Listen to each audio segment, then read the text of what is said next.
Friends, आइए हमारे स्कूलों में आजकल मिशन कोशिश कार्यक्रम चल रहा है जिसमें कि हमें अप्रैल महीने और मई महीने में जो छात्र हमारे पास हुए हैं उनको पुराना कोर्स कराना है, यानी कि उनको एक तरह से फंडामेंटल जो क्रिया है किसी भी विषय की वो पूरी करानी है। तो आज मैं राजीव शर्मा अपने चैनल मैथ्स बाय राजीव में आप सबका स्वागत करता हूँ और मैं लेकर आया हूँ आज आपके लिए मिशन कोशिश के अंतर्गत तैयार की गई कुछ ऐसी परिभाषाएं जो कि नंबर सिस्टम को डिनोट करती है और जो मूलभूत ज्ञान भी कराएंगी कक्षा 6 से लेकर कक्षा 10 तक के सभी बच्चों को। तो देखिए, शुरुआत कर लेते हैं हम नंबर सिस्टम यानी कि सभी संख्याओं की परिभाषा से।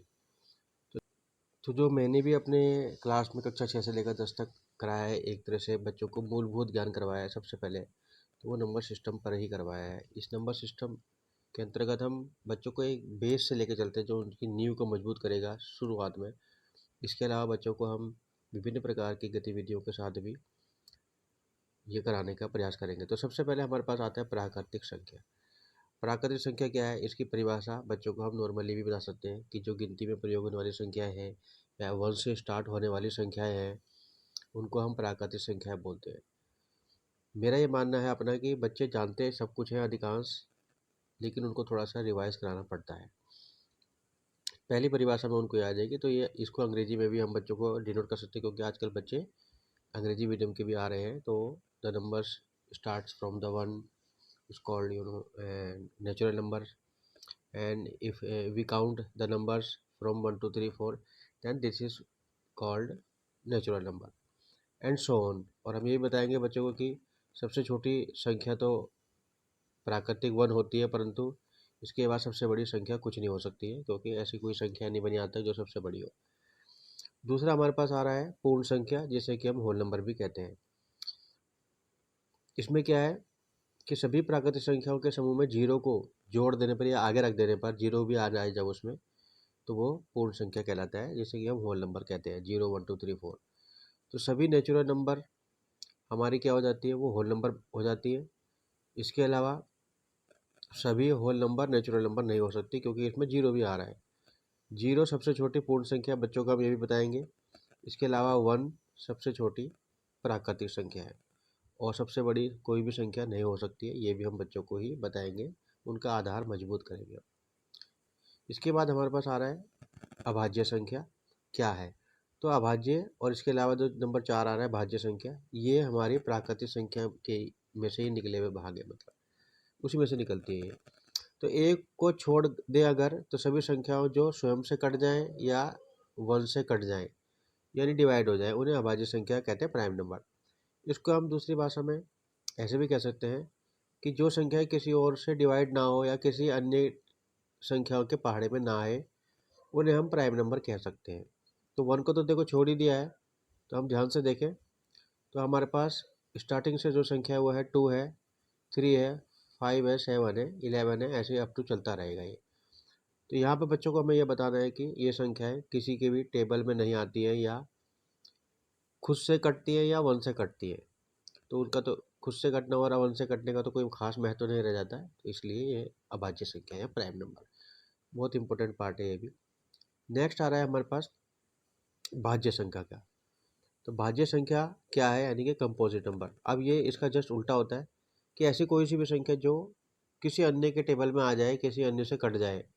खुद से तो वो कटेगी कटेगी, परंतु अन्य से भी कटेगी। और ये आती है हमारे पास स्टार्टिंग से 4, 4 के बाद जैसे 6 आ गया, फिर 8 आ गया, ये चल ही रहा है। देखो एग्जाम्पल में आप देख सकते हैं। इस प्रकार से जो संख्याएं अभाज्य नहीं होती वो भाज्य होती है, परंतु 1 को तो छोड़ना ही पड़ेगा, 1 कुछ नहीं होता हो सकती यहाँ पर। नेक्स्ट आ रहा है हमारे पास जो पांचवा टॉपिक जो है वो है हमारे पास सह अभाज्य, जिसे कहते हैं को प्राइम। ऐसी कोई भी दो संख्या है जिनका उभयनिष्ठ गुणनखंड 1 होता है, जैसे 3 and 4 है या 3 and 5 मान लीजिए, या 2 और 3। इस प्रकार से ऐसी कोई भी संख्या है जिनका उभयनिष्ठ गुणनखंड 1 हो, यानी कि उनमें उनका एचसीएफ, जो हम कभी एचसीएफ सीखेंगे तो हम लोग तो जानते हैं एचसीएफ, परंतु बच्चे नहीं जानते हैं अभी, क्योंकि हम मान के चल रहे हैं कि उनको कुछ नहीं आता है। इस प्रकार से ऐसी कोई भी दो संख्या है जिनमें कोई भी उभयनिष्ठ फैक्टर ना हो, कॉमन फैक्टर ना हो, वे को प्राइम कहलाती है। नेक्स्ट है हमारे पास पूर्णांक क्या है, मेन चीज इंटीजर। और ये इंटीजर बहुत इंपॉर्टेंट चीज़ है। ऐसी कोई भी संख्या जो जीरो के साथ साथ जिसमें ऋणात्मक और धनात्मक दोनों संख्याएं हों, तो ऐसी इस संख्या को हम प्रकट करते थे संख्या रेखा से। याद कीजिए, इधर की तरफ दाईं ओर पॉजिटिव में संख्या होती थी और इधर की तरफ माइनस में होती थी। तो ये सभी संख्याएं हमारे इंटीजर जो है संख्या रेखा पर डिनोट होता था, तो इसलिए हम इनको पूर्णांक बोलते हैं। तो इसमें सभी धनात्मक और ऋणात्मक संख्या आती है और जीरो भी आ जाता है, तो ये हमारी पूर्णांक है और ये बहुत इंपॉर्टेंट पार्ट है इसका। नेक्स्ट आ रहा है सातवां हमारा सम संख्या। अगर हम ध्यान से देखें तो सम यानी इवन नंबर, ऐसी कोई भी संख्या जो दो से कट जाए या जिनका जो इकाई का अंक हो वो 2, 4, 6, 8 और 0 हो। इकाई का जो अंक है, यूनिट का, वंश का, जैसे मैं कह दूं अगर 648, तो 648 में इकाई का अंक 8 है, तो देख लीजिए ये सम संख्या है। हम बच्चों को इस प्रकार से थोड़ा डिनोट करके बताएंगे, क्योंकि सभी बच्चे दो से नहीं काट पाते हैं।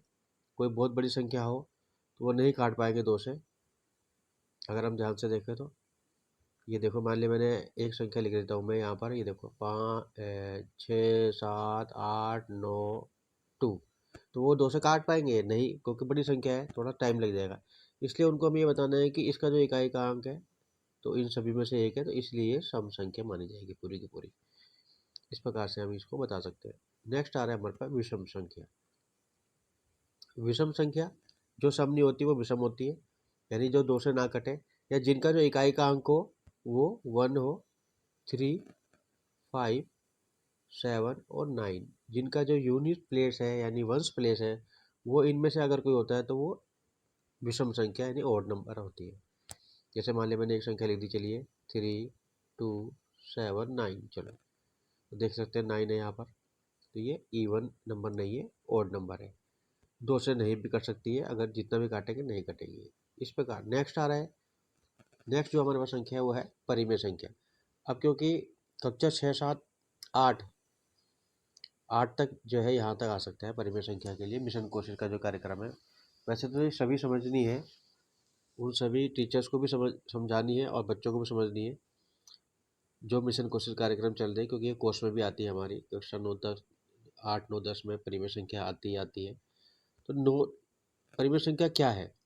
ऐसी कोई भी संख्या जो पी बाई क्यू के रूप में आ जाए, यानी कि बटे में आ जाए। जैसे मान लिया मैंने कहा 2/3, तो ये परिमेय संख्या है। इसमें क्या होता है, अंश बटे हर के रूप में होती है, और हर जो है हमारा उसको हम क्यू मानते हैं, पी बाई क्यू बोलते हैं। यहाँ क्यू का मान जीरो भी नहीं होना चाहिए, क्यू जीरो नहीं होना चाहिए, मतलब नीचे वाला जो हर है वो उसका मान जीरो ना हो, ये मान के चलना चाहिए, और होता भी है। तो इस प्रकार से कोई भी संख्या जो बटे में हो वो हमारे पास परिमेय संख्या कहला सकती है। लेकिन अगर जरूरी नहीं कि बटे में हो, अगर हमने 100 लिख दिया तो 100 के नीचे हम 1 मान सकते हैं। तो यहाँ देखा जाएगा कि ये बटे में आ रही है, पी बटे क्यू के फॉर्म में आ रही है, इसलिए ऐसी कोई भी संख्या जो बटे में हो या बटे में हम लिख पाए वो परिमेय संख्या हो सकती है। जीरो ऊपर हो सकता है, 0/3 हो सकता है, 0/100 हो सकता है, 0/3 हो सकता है, 4 हो सकता है, लेकिन जीरो नीचे नहीं हो सकता है, क्योंकि इसका मान जीरो हो जाएगा और जीरो के नीचे 1 माना जा सकता है, इसलिए। तो ये परिमेय संख्या का हमारा मान है। नेक्स्ट आ रहा है अपरिमेय संख्या। ऐसी कोई भी संख्या जो परिमेय ना हो, यानी कि बटे में ना लिख पाए, वो अपरिमेय है। मान लिया मैंने कह दिया जैसे √2 है, अब √2 के नीचे अगर आप कहेंगे यहाँ तो 1 लिखा जाएगा, परंतु मेरा ये मानना है कि क्योंकि √2 एक पूर्णांक नहीं है, क्योंकि परिमेय की कॉन्सेप्ट थी कि वो पूर्णांक होना चाहिए, और √2 पूर्णांक नहीं है। 2 का मान 1.417 अप टू चलता रहता है, कभी खत्म नहीं होता है, इसलिए √2 अपरिमेय है। इसके अलावा √3 हो गई, जिनका मतलब रूट नहीं निकल सकता है, जो पूर्ण वर्ग नहीं हो सकती। अगर लेकिन मैं √4 लिख दूँ तो √4 तो का तो 2 हो जाएगा, तो ये तो परिमेय है, इसके नीचे वो 1 मान सकते हैं। इसलिए हम कह सकते हैं कि ऐसी कोई भी संख्याएं जिनका रूट नहीं निकल सकता है, या एक पाई भी है, पाई, क्योंकि पाई का मान 3.14267 इस प्रकार से अब चलता रहता है, खत्म नहीं होता कभी भी, तो पाई को भी हम अपरिमेय संख्या ही मानते हैं। ये इंपॉर्टेंट है, इर्रेशनल नंबर। नेक्स्ट जो हमारे पास परिभाषा आ रही है मेन, वो है वास्तविक संख्या, रियल नंबर क्या है। तो परिमेय संख्या और अपरिमेय संख्या के जो समूह है सभी प्रकार की, इसका मतलब है मिक्स करके दोनों, उनको ही वास्तविक संख्या कहा जाता है। परिमेय संख्या कौन सी, ये हमने ऊपर पढ़ लिया। ये अपरिमेय कौन सी, ये हमने पढ़ लिया। और इन सब के समूह को जब इकट्ठा कर दें, मतलब परिमेय भी और अपरिमेय मिक्स हो जाए, जैसे जैसे देख रहे हैं, या √3, √13, √3, ये सब हमारे पास वास्तविक संख्या यानी कि रियल नंबर को डिनोट करती है। तो यहाँ पर हम लोग देखते हैं कि हमारे पास जो मेन मेन जो इसमें परिभाषा आनी है, वो मैंने आप लोगों को यहाँ पर मिशन कोशिश के अंतर्गत केवल परिभाषाएं समझा दी है। इसका अगला पार्टी में जल्द बनाने की कोशिश करूँगा, जिसमें हम मिशन कोशिश के अंतर्गत विभिन्न प्रकार की और क्रियाएं लेंगे, या जोड़, घटाव, गुणा, भाग, एलसीएम, एचसीएफ आदि में आपको सिखाने की, आप भिन्नों का जोड़ना, भिन्नों का घटाना, गुणा करना, भाग, ये सब सिखाऊंगा मैं इसमें, ताकि आप लोगों को भी एक टॉपिक पता चल सके मिशन कोशिश का। और आने वाले समय में आप मेरी लगातार वीडियो देखते रहिए। अगर आपको ये वीडियो मेरा पसंद आया है तो मेरे चैनल को सब्सक्राइब जरूर कीजिएगा दोस्तों, क्योंकि आपके सब्सक्राइब से थोड़ा सा एक मोटिवेशन भी मिलता है मुझे। मैं Rajiv Sharma, maths by Rajiv channel का नाम है मेरे, और आशा करता हूँ कि आप लोग इस वीडियो को शेयर भी करेंगे और अधिक से अधिक शिक्षकों और बच्चों तक पहुँचाएंगे। धन्यवाद।